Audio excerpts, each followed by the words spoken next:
Welcome our YouTube channel GSP तासु। BPSC TRE 2.0 कक्षा 6 से 8 के लिए सामाजिक विज्ञान की जो नई किताब आई है रुक्मणी प्रकाशन की, उससे आज हम लोग प्रैक्टिस सेट नंबर 1 को लगाने वाले हैं, यानी कि टोटल 80 प्रश्नों को। वीडियो स्टार्ट करने से पहले आप लोगों से एक ही रिक्वेस्ट है, प्लीज़ वीडियो को लाइक और सेशन खत्म होने के बाद किसी भी एक ग्रुप में शेयर जरूर कर दीजिएगा। चलिए शुरू करते हैं और आप लोग भी सोचिएगा अपना आंसर क्या हो सकता है।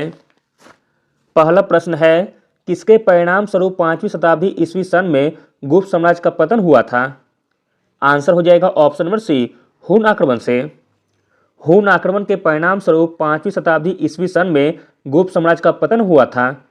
हुनों का भारत पर पहला आक्रमण गुप्त सम्राट स्कंदगुप्त के शासनकाल में हुआ तथा स्कंदगुप्त के हाथों वह बुरी तरह परास्त हुआ था।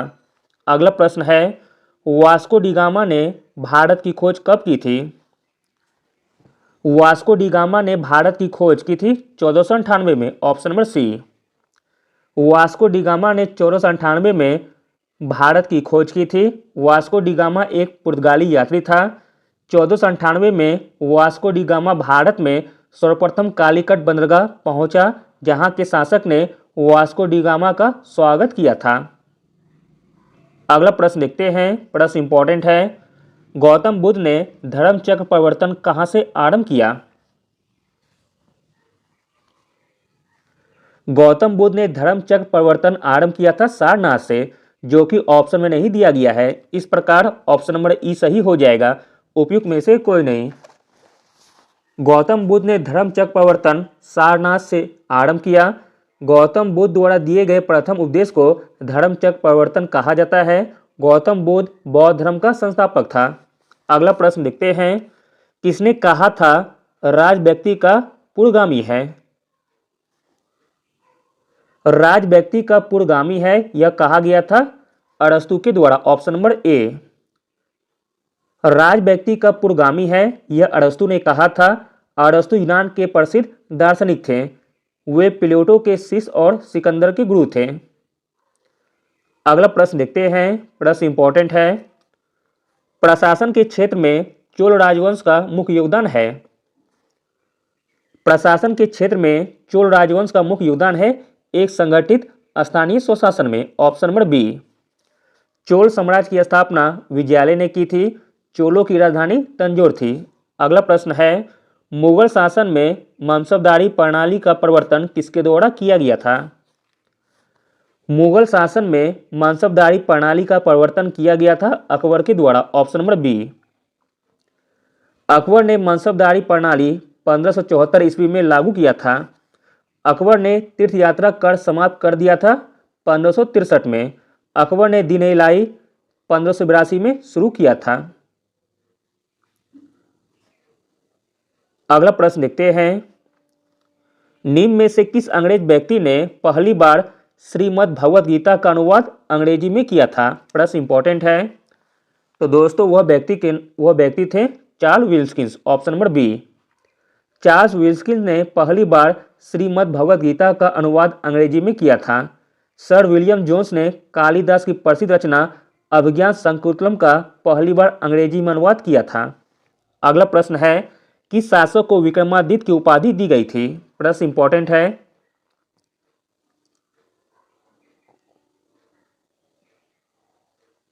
विक्रमादित्य की उपाधि दी गई थी हेमचंद तथा चंद्रगुप्त द्वितीय को। इस प्रकार ऑप्शन नंबर डी सही हो जाएगा, उपयुक्त में से एक से अधिक। सम्राट हेमचंद तथा चंद्रगुप्त द्वितीय को विक्रमादित्य की उपाधि दी गई। सम्राट हेमचंद अथवा हेमू दिल्ली के सिंहासन पर बैठने वाला अंतिम हिंदू राजा था। अगला प्रश्न देखते हैं, एलिफेंटा में चट्टान काटकर बनाए गए प्रसिद्ध मंदिर निम्न से संबंधित है। तो दोस्तों यह संबंधित है राष्ट्रकूट वंश से। ऑप्शन नंबर सी। एलिफेंटा में चट्टान काटकर बनाए गए प्रसिद्ध मंदिर राष्ट्रकूट से संबंधित है। राष्ट्रकूट वंश की स्थापना दंती दुर्ग ने की थी। पुलकेशियन फर्स्ट चालुक्य वंश के वास्तविक संस्थापक थे। चोल वंश के संस्थापक थे विजयालय। अगला प्रश्न है, 1906 ईस्वी के कांग्रेस के वार्षिक अधिवेशन की अध्यक्षता किसने की थी? 1906 ईस्वी के कांग्रेस के वार्षिक अधिवेशन की अध्यक्षता की गई थी? दादा भाई नौरोजी के द्वारा। Option number C.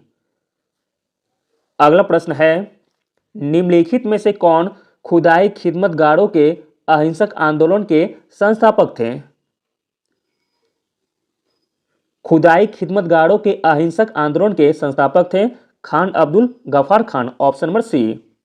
Khan Abdul Ghaffar Khan ने वर्ष 1929 में खुदाई खिदमतगार आंदोलन की शुरुआत की थी। अगला प्रश्न है, चोल काल के दौरान मुवेनवेलन और अरियार डैश की उपाधि थी? आंसर हो जाएगा ऑप्शन नंबर बी, धनी भूस्वामियों का। चोल वंश के दौरान मुवेनवेलन और अरियार धनी भूस्वामियों की उपाधि थी। अगला प्रश्न देखते हैं, 1290 से 1320 के दौरान किस वंश ने दिल्ली पर शासन किया था? 1290 से 1320 के दौरान दिल्ली पर शासन किया था खिलजी वंश ने। Option number B. 1290 से 1320 के दौरान खिलजी वंश ने दिल्ली पर शासन किया। गुलाम वंश के शासन को समाप्त कर 1290 ईस्वी में जलालुद्दीन फिरोज खिलजी ने खिलजी वंश की स्थापना की थी। दिल्ली सल्तनत के सिंहासन पर खिलजी वंश का अधिपति हो जाने से भारत में तुर्कों की श्रेष्ठता और प्रभुत्व पर बढ़ गया। अगला प्रश्न है, डैश वेद चारों वेदों में सबसे छोटा है? यह हिंदू परंपरा में एक दिव्य स्थिति रखता है और धुनों और मंत्रों का संग्रह है। तो दोस्तों वह वेद हो जाएगा Samaveda. Option number B. Samaveda चारों वेदों में सबसे छोटा है। यह हिंदू परंपरा में एक दिव्य स्थिति रखता है और धुनों और मंत्रों का संग्रह है। सामवेद का अर्थ गान होता है। इसमें मुख्यतः यज्ञों के अवसर पर गाए जाने वाले मंत्रों का संग्रह है। अगला प्रश्न देखते हैं, अमेरिकी उपनिवेशों का सेनापति कौन था? अमेरिकी उपनिवेशों का सेनापति था George Washington. Option number A. अगला प्रश्न है, पुष्टि मार्ग नामक भक्ति संप्रदाय के संस्थापक निम्नलिखित में से कौन थे? पुष्टि मार्ग नामक भक्ति संप्रदाय के संस्थापक थे वल्लभाचार्य। Option number B. अगला प्रश्न है, अपनी साहित्य कृतियों के लिए प्रसिद्ध बाणभट्ट किसके शासनकाल के दौरान प्रसिद्ध हुए? अपनी साहित्य कृतियों के लिए प्रसिद्ध बाणभट्ट हर्षवर्धन के शासनकाल के दौरान प्रसिद्ध हुए थे। Option number B. Banabhatta Harshavardhana के दरबारी कवि थे। बाणभट्ट ने हर्षचरितम तथा कादम्बरी नामक साहित्य की रचना की थी। अगला प्रश्न देखते हैं, प्राचीन शहर हम्पी डैश साम्राज्य की राजधानी थी? प्राचीन शहर हम्पी राजधानी थी विजयनगर की, जो कि ऑप्शन में नहीं दिया गया है। इस प्रकार ऑप्शन नंबर ई सही हो जाएगा, उपयुक्त में से कोई नहीं। प्राचीन शहर हम्पी विजयनगर साम्राज्य की राजधानी थी। विजयनगर साम्राज्य की स्थापना हरियर तथा बुका ने 1336 ईस्वी में की थी। अगला प्रश्न है, अंग्रेजों द्वारा पहली फैक्ट्री की स्थापना सन 1651 में डैश नदी के किनारे में की गई थी? तो दोस्तों वह नदी हो जाएगी हुगली नदी। Option number A. अंग्रेजों द्वारा पहली फैक्ट्री की स्थापना सन 1651 में हुगली नदी के किनारे में की गई थी। अगला प्रश्न है, निम्नलिखित नेताओं में से कौन काकोरी ट्रेन डकैती मामले में अभियुक्त नहीं था? काकोरी ट्रेन डकैती मामले में अभियुक्त नहीं था Bhagat Singh. Option number B. Bhagat Singh Kakori train डकैती मामले में अभियुक्त नहीं था। भगत सिंह का लाहौर षड्यंत्र केस से संबंध था, जो कि 1929 में हुआ था। अगला प्रश्न है, दक्षिण पश्चिम मानसून से हवा किस ओर बहती है? दक्षिण पश्चिम मानसून में हवा बहती है समुद्र से भूमि की ओर। Option number B. दक्षिण पश्चिम मानसून में हवा समुद्र से भूमि की ओर बहती है। भारत में अधिकांश वर्षा लगभग 80% इसी मानसून से होती है। अगला प्रश्न है, कर्क रेखा निम्नलिखित में से किस राज्य से नहीं गुजरती है? कर्क रेखा नहीं गुजरती है ओडिशा से। Option number B. कर्क रेखा ओडिशा से होकर नहीं गुजरती है। कर्क रेखा लगभग भारत के मध्य से गुजरती है। यह 8 राज्यों से होकर जाती है। पहला है राजस्थान, दूसरा गुजरात, तीसरा मध्य प्रदेश, फोर्थ है छत्तीसगढ़, पांचवा है झारखंड, छठा है पश्चिम बंगाल, सातवां है त्रिपुरा और 8वां है मिजोरम। 23.5 डिग्री उत्तरी अक्षांश रेखा को कर्क रेखा कहते हैं। अगला प्रश्न है, प्रायद्वीप भूमि का एक फैलाव होता है जो लगभग पूरी तरह से घिरा होता है। तो दोस्तों उसे कहते हैं, वह है जल से। Option number A. प्रायद्वीप भूमि का एक फैलाव होता है जो लगभग जल से पूरी तरह घिरा होता है। भारत के तट रेखा की लंबाई 7516.6 किलोमीटर है। अगला प्रश्न देखते हैं, प्रश्न इंपॉर्टेंट है, कूनो राष्ट्रीय उद्यान स्थित है। तो दोस्तों कूनो राष्ट्रीय उद्यान स्थित है मध्य प्रदेश में, जो कि ऑप्शन में नहीं दिया गया है। इस प्रकार ऑप्शन नंबर ई सही हो जाएगा। जबकि भारत का प्रथम national park Jim Corbett national park है, जिसकी स्थापना 1936 में की गई थी। अगला प्रश्न है, अरुणाचल प्रदेश में ब्रह्मपुत्र नदी जानी जाती है। अरुणाचल प्रदेश में ब्रह्मपुत्र नदी जानी जाती है दिहांग के नाम से। Option number A. ब्रह्मपुत्र नदी को तिब्बत में सांगपो कहा जाता है। ब्रह्मपुत्र नदी को असम में ब्रह्मपुत्र नाम से जाना जाता है। इस नदी को बांग्लादेश में जमुना के नाम से जाना जाता है। ब्रह्मपुत्र नदी की सहायक नदियां हैं दिबांग, लोहित, मानस, मरेली, कोपेली, रेदक, पगलादिया आदि। भारत से होकर बहने वाली सबसे लंबी नदी ब्रह्मपुत्र नदी है। अगला प्रश्न देखते हैं, कौन सा जल निकाय भारत को पश्चिम दिशा में घेरता है। तो दोस्तों वह जल निकाय हो जाएगा अरब सागर। Option number A. अरब सागर जल निकाय भारत को पश्चिम दिशा से घेरता है। अरब सागर उत्तरी हिंद महासागर का हिस्सा है। अगला प्रश्न देखते हैं, ग्रीष्म ऋतु स्थानीय तूफानों का मौसम होता है जिसमें तीव्र हवाओं के साथ गरज वाली मूसलाधार वर्षा भी होती है। इसके साथ प्राय हिम वृष्टि भी होती है। पश्चिम बंगाल में इन तूफानों को डैश के रूप में जाना जाता है। आंसर हो जाएगा ऑप्शन नंबर ए, काल बैसाखी के नाम से। ग्रीष्म ऋतु स्थानीय तूफानों का मौसम होता है जिनमें तीव्र हवाओं के साथ गरज वाली मूसलाधार वर्षा भी होती है। इसके साथ प्राय हिम वृष्टि भी होती है। पश्चिम बंगाल में इन तूफानों को काल बैसाखी के रूप में जाना जाता है। अगला प्रश्न है, निम्नलिखित में से कौन सा एस आकार का महासागर है। एस आकार का महासागर है अटलांटिक महासागर। Option number B. अगला प्रश्न देखते हैं, भारत में उस स्थान की पहचान करें जहां से उष्णकटिबंधीय चक्रवात उत्पन्न होते हैं। तो दोस्तों वह स्थान हो जाएगा बंगाल की खाड़ी और हिंद महासागर। Option number B. अगला प्रश्न है, पृथ्वी के वायुमंडल में अनुमानित रूप से कितने परसेंट आर्गन है।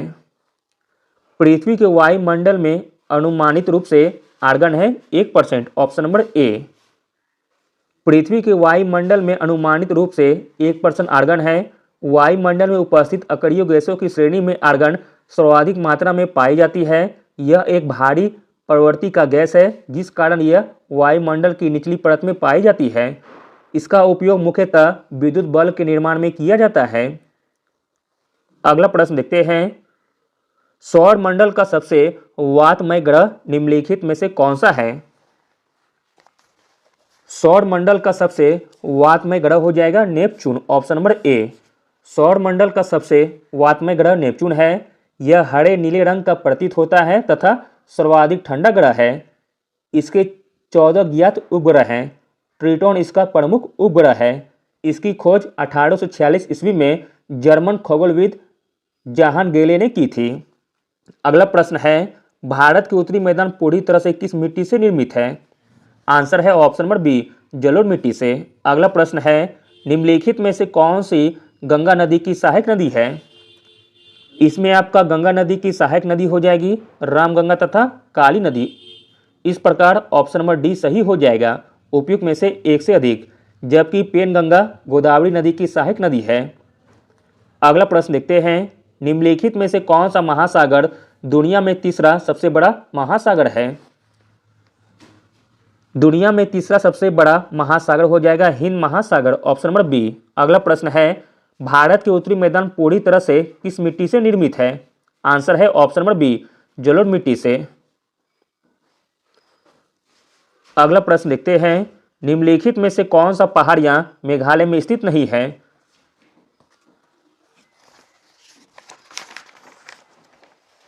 जो पहाड़ियाँ मेघालय में स्थित नहीं है वह है जावड़ी पहाड़ियाँ। जावड़ी पहाड़ियाँ जो कि तमिलनाडु में स्थित है। अगला प्रश्न देखते हैं, गोदावरी बेसिन का सबसे बड़ा जलग्रहण क्षेत्र निम्नलिखित में से किस राज्य में है? आंसर है ऑप्शन नंबर बी, महाराष्ट्र में। अगला प्रश्न है, महेंद्रगिरी डैश की सबसे ऊंची चोटी है? महेंद्रगिरी सबसे ऊंची चोटी है पूर्वी घाट की, ऑप्शन नंबर बी। अगला प्रश्न है, दक्कन का पठार एक त्रिकोणीय आकार का पठार है और उत्तर में डैश पर्वत श्रेणी से घिरा है? आंसर हो जाएगा ऑप्शन नंबर ए, सतपुड़ा से। दक्कन का पठार एक त्रिकोणीय आकार का पठार है और उत्तर में सतपुड़ा पर्वत श्रेणी से घिरा हुआ है। अगला प्रश्न देखते हैं, प्रश्न इंपॉर्टेंट है। LAC यानी कि वास्तविक नियंत्रण रेखा भारत और डैश के बीच प्रभावी सीमा है? आंसर हो जाएगा ऑप्शन नंबर बी, भारत और चीन के साथ। LAC यानी कि वास्तविक नियंत्रण रेखा भारत और चीन के बीच प्रभावी सीमा रेखा है। LAC का पूरा नाम है लाइन ऑफ एक्चुअल कंट्रोल। अगला प्रश्न है, लोकतंत्र का सबसे बुनियादी परिणाम क्या है? लोकतंत्र का सबसे बुनियादी परिणाम है नागरिकों के प्रति जवाबदेही, ऑप्शन नंबर ए। अगला प्रश्न है, राजनीति कभी धर्म से अलग नहीं हो सकती, यह किसने कहा था? राजनीति कभी धर्म से अलग नहीं हो सकती, यह कहा गया था महात्मा गांधी जी के द्वारा, ऑप्शन नंबर सी। अगला प्रश्न है, भारतीय संविधान में कौन सा मूल अधिकार मानव के दुर्व्यवहार को निषिद्ध करता है? आंसर हो जाएगा ऑप्शन नंबर ए, शोषण के विरुद्ध अधिकार। अगला प्रश्न है, किस समिति ने पंचायती राज चुनाव में राजनीतिक दलों की सहभागिता की अनुशंसा की थी? तो दोस्तों वह समिति हो जाएगी अशोक मेहता समिति, ऑप्शन नंबर सी।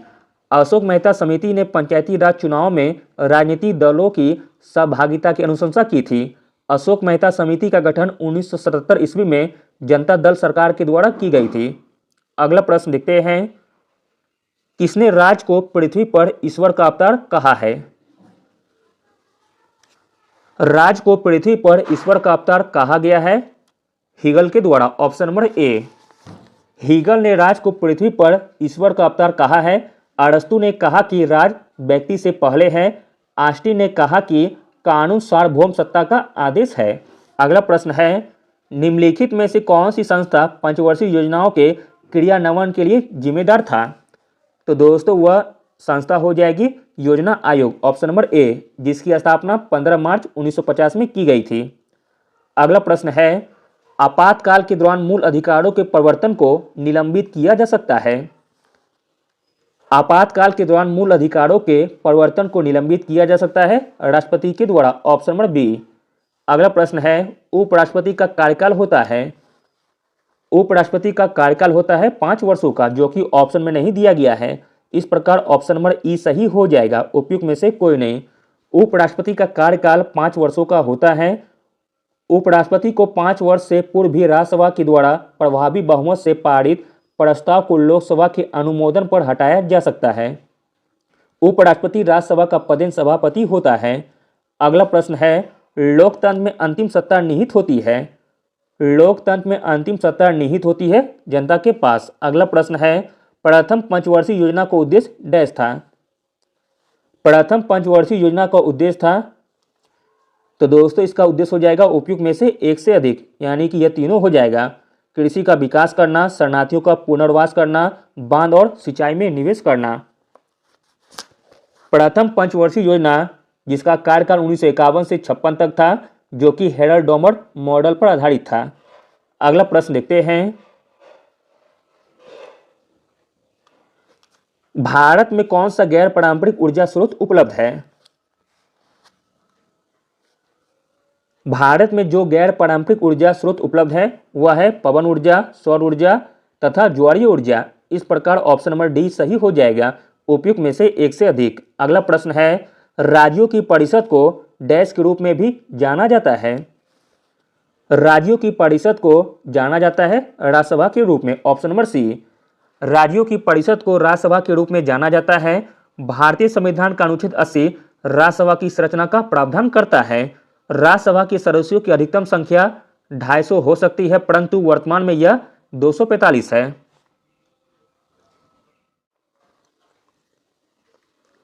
अगला प्रश्न देखते हैं, राष्ट्रीय आय लेखा एक निश्चित समय अवधि में देश की डैश गतिविधि के स्तर को मापने के लिए एक बही खाता प्रणाली है। आंसर हो जाएगा ऑप्शन नंबर सी, आर्थिक। राष्ट्रीय आय लेखा एक निश्चित समय अवधि में देश की आर्थिक गतिविधि के स्तर को मापने के लिए एक बही खाता प्रणाली है। अगला प्रश्न है, भारतीय संविधान का कौन सा अनुच्छेद राज्य की सरकार के कार्य का संचालन करती है? भारतीय संविधान का अनुच्छेद 166 राज्य की सरकार के कार्य का संचालन करती है। ऑप्शन नंबर सी सही हो जाएगा। किसी राज्य की सरकार की सभी कार्यकारी कार्रवाई राज्यपाल के नाम से होती है। अगला प्रश्न देखते हैं, भारतीय संविधान का कौन सा अनुच्छेद राज्यों में राज्यपालों का प्रावधान करता है? आंसर है ऑप्शन नंबर ए, अनुच्छेद 153। भारतीय संविधान का अनुच्छेद 153 राज्यों में राज्यपालों का प्रावधान करता है। राज्य की कार्यपालिका का प्रमुख राज्यपाल होता है। अगला प्रश्न है, संघ और केंद्र सरकार के खातों के संबंध में संवैधानिक शक्तियों और कर्तव्यों का प्रयोग निम्नलिखित में से किसके द्वारा किया जाता है? आंसर हो जाएगा ऑप्शन नंबर बी, भारत के नियंत्रक और महालेखा परीक्षक के द्वारा। भारतीय संविधान के अनुच्छेद 148 से 153 तक नियंत्रक एवं महालेखा परीक्षक का उल्लेख है। अगला प्रश्न देखते हैं, पंचायती राज संस्थाओं में मध्यवर्ती स्तर को किस नाम से जाना जाता है? पंचायती राज संस्थाओं में मध्यवर्ती स्तर को जाना जाता है पंचायत समिति के नाम से। Option number C. Balwant Rai Mehta समिति ने ग्रामीण क्षेत्रों में त्रिस्तरीय पंचायत प्रणाली का सुझाव दिया था, ग्राम स्तर, ब्लॉक स्तर तथा जिला स्तर। अगला प्रश्न है, भारत के राष्ट्रपति का चुनाव लड़ने की अधिकतम आयु कितनी है? आंसर हो जाएगा ऑप्शन नंबर ई, उपयुक्त में से कोई नहीं। भारत में राष्ट्रपति का चुनाव लड़ने के लिए अधिकतम आयु उपयुक्त में से कोई नहीं अर्थात आयु सीमा नहीं है। भारत के राष्ट्रपति के रूप में निर्वाचित होने के लिए न्यूनतम आयु 35 वर्ष होनी चाहिए। अगला प्रश्न देखते हैं, इंपॉर्टेंट प्रश्न है, भारतीय संविधान में मूल कर्तव्य किस देश के संविधान से गृहीत है? तो दोस्तों मूल कर्तव्य लिया गया है यूएसएसआर से, यानी कि रूस से, जबकि मौलिक अधिकार अमेरिका से लिया गया है। अगला प्रश्न है, स्वतंत्रता के बाद भारतीय संसद ने सामाजिक और आर्थिक नीति के उद्देश्य के रूप में समाज के डैश स्वरूप को स्वीकार किया है। आंसर हो जाएगा ऑप्शन नंबर ए, समाजवादी स्वरूप को। अगला प्रश्न देखते हैं, भारतीय अर्थव्यवस्था में परिवहन का सर्वप्रमुख साधन कौन है? भारतीय अर्थव्यवस्था में परिवहन का सर्वप्रमुख साधन है राजमार्ग। Option number A. भारतीय अर्थव्यवस्था में परिवहन का सर्वप्रमुख साधन राजमार्ग है। राष्ट्रीय राजमार्ग देश के कुल सड़क यातायात मार्ग की 2.7% है, लेकिन यह कुल यातायात के लगभग 40% भार होती है। अगला प्रश्न देखते हैं, प्रश्न इंपॉर्टेंट है, भारत में जीएसटी लागू करने वाला पहला राज्य कौन है? भारत में जीएसटी लागू करने वाला पहला राज्य है असम। 1 जुलाई 2017 से जीएसटी व्यवस्था लागू की गई थी। अगला प्रश्न देखते हैं, उपभोक्ता कानून 1986 क्यों अपनाया गया? उपभोक्ता कानून 1986 अपनाया गया था उपभोक्ताओं की बेईमानी से बचाने के लिए, उपभोक्ताओं की सुरक्षा अधिकार प्राप्त करने के लिए, ग्राहकों की शिकायतों का सरल, द्रुत और कम खर्च में निपटारा के लिए। इस प्रकार ऑप्शन नंबर डी सही हो जाएगा, उपयुक्त में से एक से अधिक। अगला प्रश्न देखते हैं, अंतर्राष्ट्रीय व्यापार के संदर्भ में डंपिंग का क्या अर्थ है? अंतर्राष्ट्रीय व्यापार के संदर्भ में डंपिंग का अर्थ है उत्पादन की वास्तविक लागत से कम या उसके घरेलू बाजार के मूल्य के नीचे की कीमतों पर निर्यात करना। Option number C. अगला प्रश्न है, निम्नलिखित प्रदेशों में से किसमें जनसंख्या घनत्व द्वितीय सर्वाधिक है? जनसंख्या घनत्व द्वितीय सर्वाधिक है यूरोप में। ऑप्शन नंबर सी। यूरोप जनसंख्या घनत्व वाला द्वितीय सबसे बड़ा महादेश है। सर्वाधिक घनत्व वाला महादेश एशिया है। सर्वाधिक आबादी उत्तरी गोलार्ध में निवास करता है। सर्वाधिक व्यक्ति एशिया महादेश में रहते हैं। स्थल भाग अधिक उत्तरी गोलार्ध में स्थित है, जिसका परसेंट 61% है। सर्वाधिक जन घनत्व वाला देश मोनाको है। सबसे अधिक जैव विविधता वाला प्रदेश विषुवतीय प्रदेश है। संपूर्ण विश्व का औसत जनसंख्या घनत्व 51 व्यक्ति प्रति वर्ग किलोमीटर है। सबसे कम जन घनत्व वाला महादेश ऑस्ट्रेलिया है। अगला प्रश्न देखते हैं, प्रश्न इंपॉर्टेंट है, चालू खाते के लेन देन हेतु भारतीय रुपया को कब से पूर्ण परिवर्तनीय किया गया? आंसर हो जाएगा ऑप्शन नंबर बी, वर्ष 1994 से। अगला प्रश्न देखते हैं, सूचकांक के बारे में कौन सा सही नहीं है। सूचकांक के बारे में जो सही नहीं है वह है ऑप्शन नंबर सी, सूचकांक निरपेक्ष परिवर्तनों का मापता है, जो कि गलत दिया गया है। बाकी दोनों कथन सूचकांक के बारे में सही है। सूचकांक एक विशेष प्रकार का माध्य है। सूचकांक सापेक्षिक परिवर्तनों को मापता है। अगला प्रश्न है, निम्नलिखित में से कौन एक उपनिवेशवाद के उदय का अत्यधिक उपयुक्त कारण है। उपनिवेशवाद के उदय का अत्यधिक उपयुक्त कारण है औद्योगिक विकास, ऑप्शन नंबर ए। अगला प्रश्न देखते हैं, डैश बराबर अर्थव्यवस्था की सभी फर्मों के सकल मूल्यवर्धित का कुल योग है। आंसर हो जाएगा option number C, GDP. GDP बराबर अर्थव्यवस्था की सभी फर्मों के सकल मूल्यवर्धित का कुल योग होता है। अगला प्रश्न है, सरकार की प्राप्तियां जो देयता सृजित करती है या वित्तीय परिसंपत्तियों को कम करती है, डैश कहलाती है। आंसर है ऑप्शन नंबर सी, पूंजीगत प्राप्तियां। सरकार की प्राप्तियां जो देयता सृजित करती है या वित्तीय परिसंपत्तियों को कम करती है, यह कहलाती है पूंजीगत प्राप्तियां। अगला प्रश्न देखते हैं, निम्नलिखित में से कौन सकल घरेलू उत्पाद में शामिल होता है। सकल घरेलू उत्पाद में शामिल होता है अंतिम वस्तुओं की बिक्री, ऑप्शन नंबर ए। अगला प्रश्न है, एमनेस्टी नामक पुस्तक के लेखक कौन है। एमनेस्टी नामक पुस्तक के लेखक हैं अरविंद अडिगा, जो कि ऑप्शन में नहीं है। इस प्रकार ऑप्शन नंबर ई सही हो जाएगा, उपयुक्त में से कोई नहीं। अगला प्रश्न देखते हैं, प्रश्न इंपॉर्टेंट है, विदेशी मुद्रा विनिमय अधिनियम यानी कि फेरा के स्थान पर विदेशी मुद्रा प्रबंधन अधिनियम फेमा किस वर्ष में लागू किया गया था। तो दोस्तों फेमा लागू किया गया था वर्ष 1999 में, ऑप्शन नंबर सी। अगला प्रश्न है, निम्नलिखित में से कौन सा शुद्ध घरेलू उत्पाद की अवधारणा का सबसे अच्छा निरूपण करता है। शुद्ध घरेलू उत्पाद की अवधारणा का सबसे अच्छा निरूपण करता है जीडीपी माइनस मूल्यह्रास, ऑप्शन नंबर सी। अगला प्रश्न है, किसी संस्था के स्वामित्व वाली वस्तुएं डैश कहलाती है। किसी संस्था के स्वामित्व वाली वस्तुएं कहलाती है परिसंपत्तियां, ऑप्शन नंबर सी। अगला प्रश्न देखते हैं, प्रश्न इंपॉर्टेंट है, 8वीं पंचवर्षीय योजना के दौरान प्रधानमंत्री कौन थे। 8वीं पंचवर्षीय योजना के दौरान प्रधानमंत्री थे PV Narasimha Rao, option number C. 8वीं पंचवर्षीय योजना का कार्यकाल था 1992 से लेकर 1997। अगला प्रश्न देखते हैं, गरीबी रेखा गरीबी को डैश के आधार पर मापती है। गरीबी रेखा गरीबी को मापती है आय स्तर या उपभोग व्यय के आधार पर, ऑप्शन नंबर ए। अगला प्रश्न देखते हैं, सिडबी का पूर्ण रूप क्या है। तो दोस्तों सिडबी का पूर्ण रूप है small standard development bank of India. SIDBI की स्थापना 2 अप्रैल 1990 को हुई थी और इसका मुख्यालय है लखनऊ में। अगला प्रश्न है, भीम यूपीआई के संदर्भ में भीम में आई किस शब्द का घोतक है। आंसर है ऑप्शन नंबर बी, इंटरफेस का। भीम का पूरा नाम है भारत इंटरफेस फॉर मनी। अगला और अंतिम प्रश्न देखते हैं, निम्नलिखित में से कौन सा ऋणी को संपार्श्विक की कमी की समस्या को दूर करने में सहायता करता है। आंसर हो जाएगा ऑप्शन नंबर ए, स्वयं सहायता समूह। स्वयं सहायता समूह ऋणी को संपार्श्विक की कमी की समस्या को दूर करने में सहायता करता है।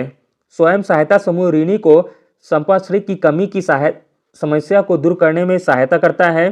स्वयं सहायता समूह कुछ ऐसे लोगों का एक अनौपचारिक संघ है जो अपनी रहन सहन की परिस्थितियों में सुधार करने के लिए स्वेच्छा से एक साथ आते हैं। स्वयं सहायता समूह में सामान्यतः 10 से 20 सदस्य होते हैं। Thank you.